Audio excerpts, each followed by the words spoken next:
সেখানে একটা পুরনো শিব মন্দিরে চলে এসেছি। দেখুন শিব ঠাকুর, শিবগুরুকে দেখুন কত সুন্দর লাগছে, এসি লাগানো আছে এবং অনেক পুরনো তামার দরজা, মানে অষ্টধাতু দিয়ে দরজা তৈরি করা, খুব সুন্দর লাগছে। এসির ব্যবস্থা আছে।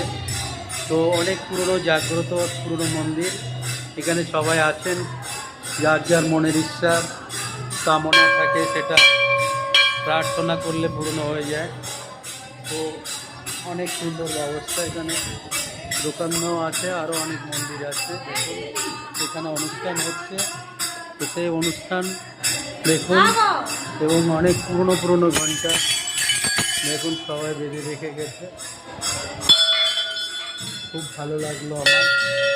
আপনাদের কেমন লাগলো নিশ্চয়ই জানাবেন। ভিডিওটা বেশি বড় করব না। তো সব দিক থেকে খুব সুন্দর লাগলো মন্দিরটা।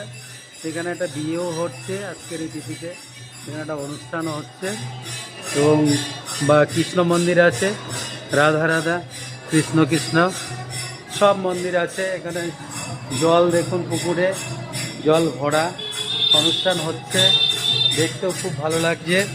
তো আপনারা আমার সাথে থাকবেন, পাশে থাকবেন সবসময়। আমিও আপনাদের সাথে পাশে আছি সবসময়, ভালোবাসা অবিরাম রইল।